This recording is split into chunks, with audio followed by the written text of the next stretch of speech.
Okay, so out the rip, Mike Tyson asks Bill Maher, do you believe in Jesus? He says, and to operate out of a blind bias that not even the leading atheists and agnostic scholars would agree with. Why is Jesus so embedded in so many people's brains? Even people that are Buddhists and all that. Well, I'll tell you. I mean, there's some very interesting scholarship done on this.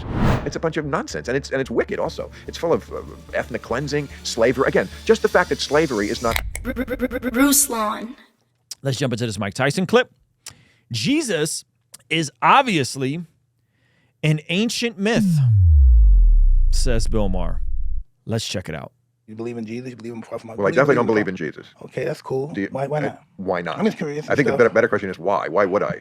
Because I'm not 10, okay? Okay, so out the rip, Mike Tyson asks Bill Maher, do you believe in Jesus? He says, no, because I'm obviously 10. Interesting. I mean, it's obviously an ancient myth, and, you know...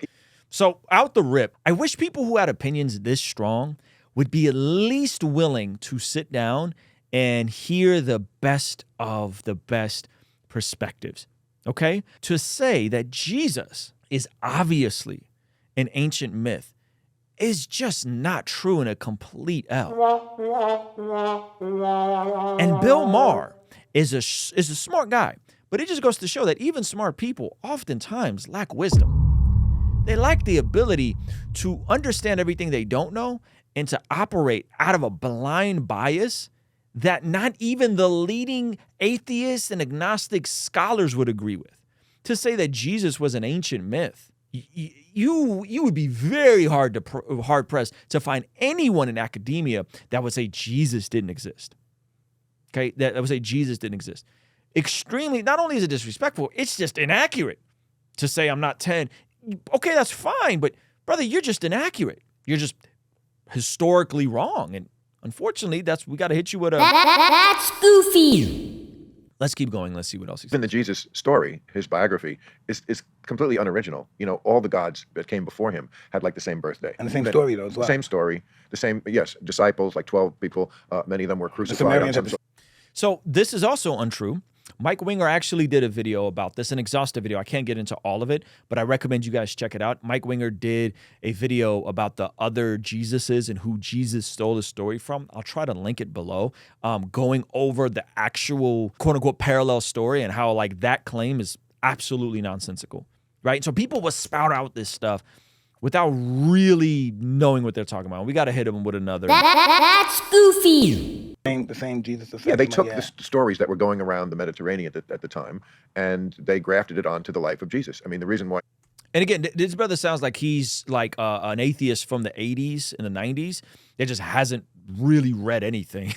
No reasonable academic scholar says this sort of stuff. No one slightly familiar with textual criticism of the New Testament, slightly familiar with a guy like Bart Ehrman says this sort of stuff. Like, this is so far gone. And so dated. It's one thing to be skeptical. It's another thing to be dated with your skepticism. These aren't arguments people make today. These aren't arguments people make today. This is like really sloppy on his part. His birthday is December 25th. Is because that was the shortest day of the year. You were telling me something. Yes, like right. Because that was the day that the sun started to, when days started to get longer again.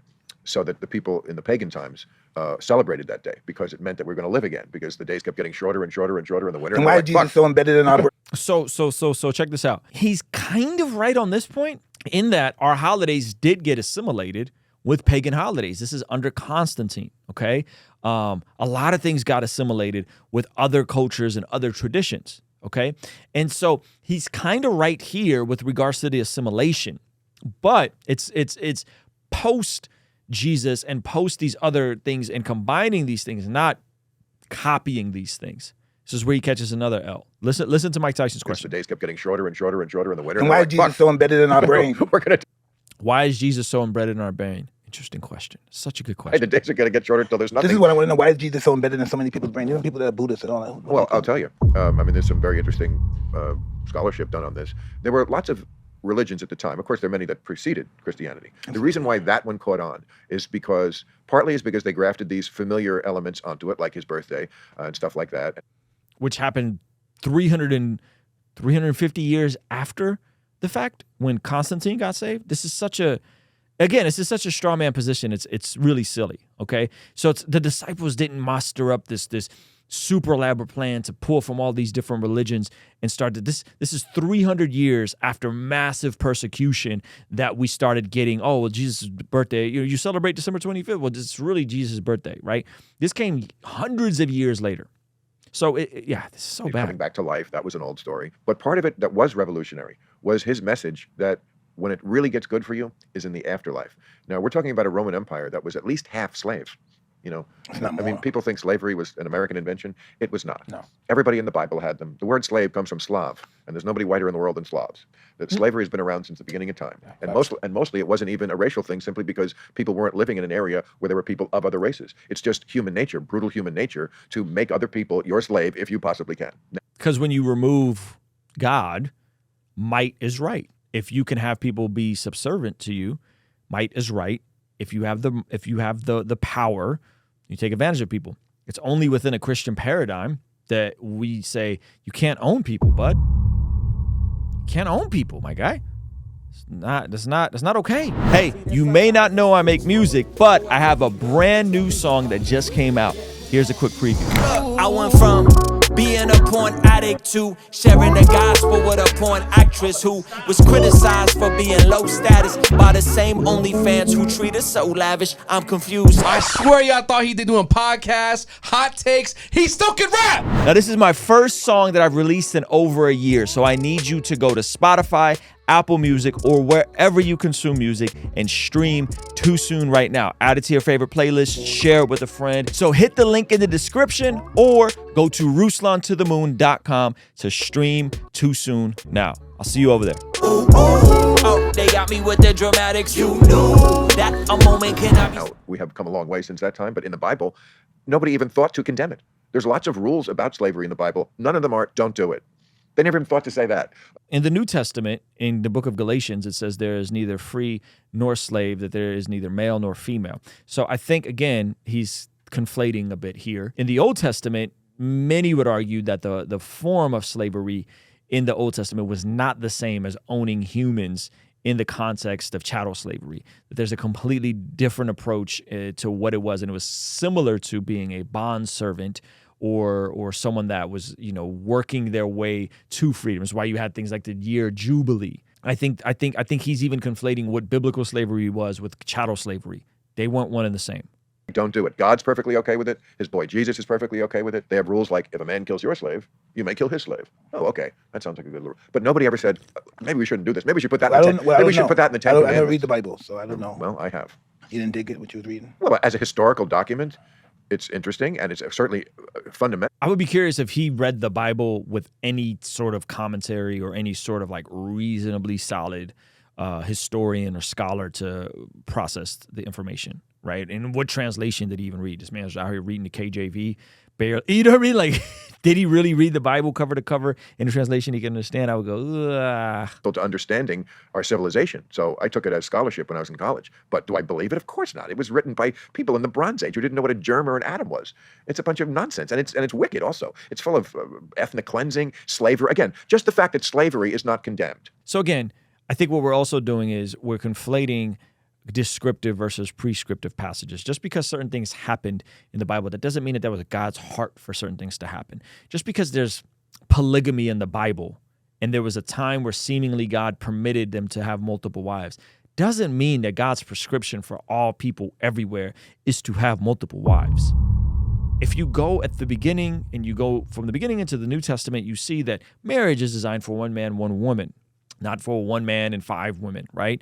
So you see this all throughout Scripture, the Old Testament and New Testament, Genesis, and what Jesus was talking about, and then what Paul echoes in Ephesians and all that kind of stuff, that you're conflating what you mean here, because you're assuming that because something describes something that is endorsing something. If the movie American History X shows neo-Nazis and shows neo-Nazis doing brutal things to people, minorities, then that movie is propaganda and pushing that neo-Nazis are good.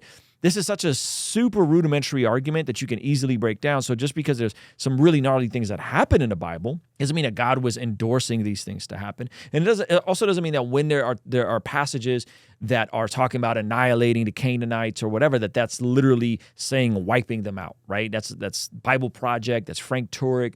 You see passages used, and there's hyperbole used in some of those passages because they wouldn't wipe those people out because those people stayed around, right? So it's like saying, the Lakers are going to destroy the Boston Celtics. Not literally going to destroy the Boston Celtics. It just means we're going to really, really, really, really beat the Boston Celtics, right? It's a literary device. And again, we're reading ancient Hebrew in American, 4,000 or 5,000 years old, some of this stuff, right? So there's a language barrier, and you're not getting all of the hyperbole, you're not getting all these other literary devices that I think we miss just reading it as a word-for-word translation. A list of 10 things you absolutely should not do, but slavery and rape are not on the list. This is he literally talks about not coveting another man's wife.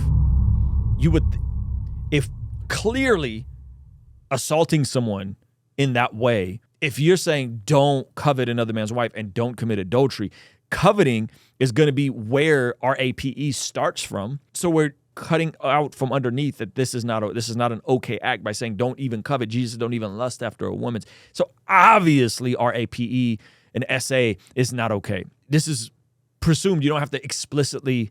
You got to go explicitly spell it out. It's like saying, yeah, don't murder someone, and then he said, well, why didn't the Bible say that you shouldn't assault someone? Well, because it said don't, right? Like this is. No, Bible you're talking about? The Bible, yes, the Bible. It's actually quite ironic because the Bible, I think, is like the most sold book. But isn't there so many? I don't know. I don't want to say nothing. The most like book anywhere. Well, yes, it's the Bible. I mean, most people, less and less as time goes on, thanks partly to me, are less and less religious. But I mean, it's still mostly a religious country. Mostly people will say they believe in something. Now, shout out to my millennial friends. They're the first generation to be less than 50%, I think, who have a religious affiliation. The younger generations, more and more, are saying this is a bunch of bullshit. We don't need this to live a good life. And then they see how like immoral so many religious people are. So they're like, why would I want to get involved in this club? It's hypocritical. It's not real. And it doesn't speak to me. I used to believe religion is your conscience. You know what's good and what's bad. Yeah. What's Well, wrong, what's right. that's your conscience. That's not religion. Yes, and who gave you a conscience? We evolved to have this sophisticated conscience? Who gave you a conscience? Who wired you to know right from wrong? God. To even make the claim that something is morally wrong or evil or bad, to even do that, you're still borrowing from God. Right? Like, where do you think a conscience comes from? Remove the conscience. Remove any idea of morality. Where does this stuff come from? And the more you remove faith from society, you get more and more goofy questions. What is a woman? Oh, I don't know, whatever someone identifies as. What is a human? What is a baby? Oh, I don't know, whenever you feel like it's a baby. Right? This is what happens when you remove objective morality from things. You just start getting these real slippery slope definitions of things. And I'm not saying that atheists can't have morals. That's not what I'm saying. I'm saying morals, whatever method we want to look at, whether it's the deontological approach to morals, right, on Kant, who is trying to remove God from morality, or if you're looking at our modern utilitarian way of morality, both are borrowing from God. Both are directly correlated with the New Testament morality that we're called to live by, which is in your best interest, by the way. Not sure if you know that. So whatever approach you want to get to morality, if you're an atheist, it's still directly succinct with a New Testament ethic, right? It's still correlated. You're still borrowing from God in one way or the other. You just don't want to acknowledge it. There's something different. I mean, if How that do you could be define your, religion? well, religion is a system. Religion is a formalized way of thinking with rules and laws and beliefs in things that And are. then again, we all have our own private religion then. But that's Our not really personal religious. We That's have a something way- better we than have- religion. No, we don't have to say. I'm just talking about the way we get up every morning, we wash our face, we brush our teeth, we. Well, that's put pen- and we that's live not, our- yeah, that's that's like not a religion. That's a regimen. Yes, we all. Religion is regimental. It is. Well, Yeah, yes, religion is that- regimental. Yeah, but- no doubt. Okay. Well, we're arguing over semantics here, but No, I'm not arguing with you. no. I'm just saying. I think what defines Yo, arguing with Mike Tyson gotta be one of the most scariest things ever. You got that one, something Mike. as a religion is something that you're not describing. You're describing what you believe and how you live your life. You don't need religion. Well, Although- religion, but you're- religion tells you how to live your life. And but what you're- to believe but aren't in. you Muslim? Yes. Okay, well, that is a religion. Yeah, it's very difficult religion too. But listen, that don't mean you can't be a Muslim and live your religion and still think that somebody should be treated like a human being and not just be dictated by religion. Yeah. I would just say you're lucky that you're a Muslim in America, because if you were a Muslim in most Hey, you know, majority- but listen, man, you keep saying that. You know how many Muslims in these countries think like us and just can't get over the oppression? right. Exactly. Right, so don't say if I went over, no, everybody would understand me. No, but I'm more saying than I understand myself. you couldn't live, and definitely your daughters and your wife couldn't live the way they do in America. Exactly. Okay, good. That's why Glad we agree on that. that's why it was meant for them to live here. Okay, yes. Yeah. Mike Tyson. Yeah, you're right. You know, that's why. Yeah, that's why God had me live here. Yo, that was funny. That was a funny exchange. Right. My kids, I believe that kids, our brain evolved. My kids are a lot smarter than me. I was a special ed kid. My kids are Ivy Leagues and stuff. So I think people evolve. They don't have to have a sport where they have to get hurt or something to feed their family. Well, humans definitely evolve as individuals. Hopefully we evolve as we get older. I mean, we get smarter, we have more experiences, we become more mature. Definitely men are very immature when we're young. You know, I mean, women. We never stop being boys. That's what I learned. I'm 56. We never stop being boys. We may dress different. I can't speak for everybody. We may dress different, but we never stop having that mentality of young and freedom. Men's brains develop later than women's brains, unfortunately. And so a lot of this stuff, I mean, a lot of the stuff you're trying to get young men to do is just not be self-destructive. It's like having a baby. Like the first 2 years of having a baby around, you're trying to just make sure that baby doesn't take itself out.